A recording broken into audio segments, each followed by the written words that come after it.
So here we have 3 and 5/16. So that is really 3 plus 5/16, and that's how we get 3 point something. And whatever comes after the decimal point is from the fractional part of the mixed number. So let's do the division and find out what the fractional part is. We don't have to worry about the whole number.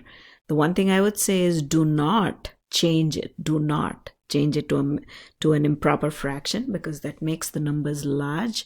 You will get the correct answer, but then you'll be doing a lot more work to get that answer. Now, be careful here. The denominator is what you're dividing by, and that sits outside. The 5 is the dividend. And we are going to do decimal division because we're converting it into a decimal number. So my first question is, how many times does 16 go into 5? 5 is smaller than 16. 16 times 0 is 0, and we get a 5. Now we need to keep adding zeros, but before we do that, we absolutely need to put the decimal point, because if we add zeros without the decimal point, we are changing the value of the dividend, because 5.000 is the same as 5, but 5000 is not the same as 5. So don't forget the decimal point first and then add the 0. Bring the 0 down. The next question is, how many times does 16 go into 50? So let's see, 16 times 2 is 32. 16 times 3, 6 3s are 18. 1, 3 1s are 3, 48. So 16 goes 3 times into 50. We subtract to get a 2. We need another 0 because we are doing decimal division. 16 goes once into 20. Subtract. I'm sorry, that's a 16, not a 20. 16 times 1 is 16 and not 20. We have a remainder of 4. Bring the 0 down. 16 goes twice into 40, and 16 times 2 is 32. Subtract to get an 8, so that becomes a 3. Bring another 0 down, we get an 80. 16 times 5, 6 5s are 30. 5 1s are 5, 6 7 8. So 16 goes 5 times into 80, leaving a remainder of 0. If the remainder is 0, what we have is a terminating decimal. So we fill in the blanks, the blank here, and what we have is 5/16 is equal to 0.3125. So what we've been doing so far is converting fractions to decimals. And how do we do it? By decimal long division. If it's a mixed number, leave the whole number alone.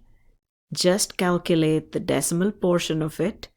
Do not change it to an improper fraction, because that would increase the size of the numbers. Because imagine going 3 times 16 plus 5, the whole divided by 16, and your long division with 16 would be much longer if the number is large. You will get the same answer, which is 3.3125, but you'll be doing a lot more work to arrive at the right answer. Now the next problem, let's see what we have. It says write as a decimal.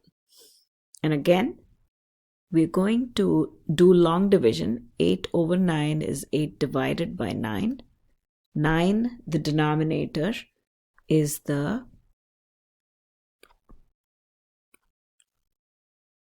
divisor.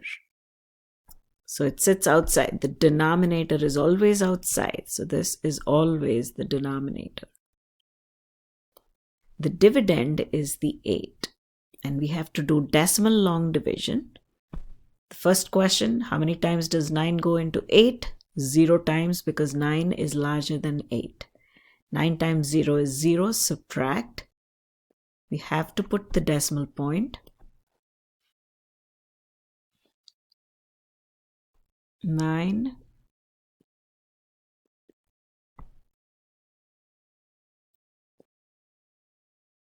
Bring the 0 down. And now how many times does 9 go into 80? 9 times 8 is 72.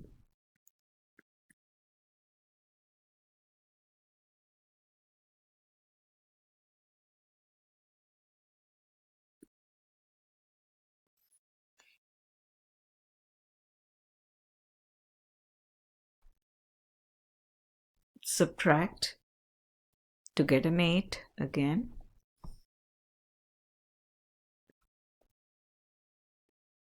Bring another 0 down. 9 eighths are 72. We know nothing's going to change. It'll keep going on and on.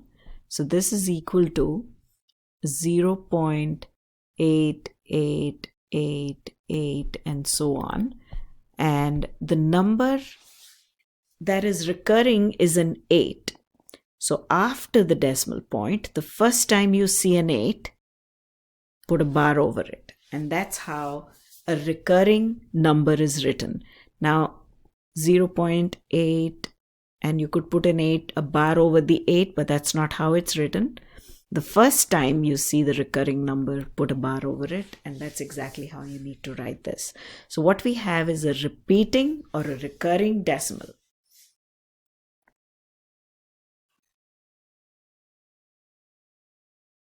So here we have to change 1/12 to a decimal. Remember, the denominator is the divisor. We do long division. So repeat the process. Make sure 12 is outside. And we have a 1 inside. So we know we're going to do decimal division. So there will be a decimal point involved. So put your decimal point in the dividend and also in the quotient right above it. 12 goes 0 times into 1. Subtract to get a 1. Only after the decimal point can you add zeros, so you don't change the value. How many times does 12 go into 10? It is still 0 times. And we have 1, 0. We add another 0. How many times does 12 go into 100? 12 times 8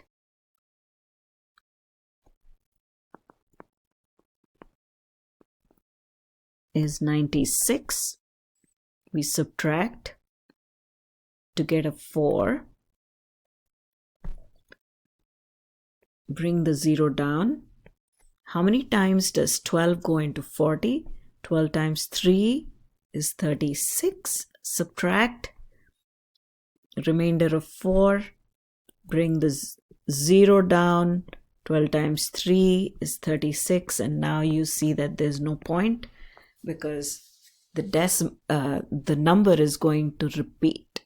So we have 1/12 equals 0.083333, and it goes on and on.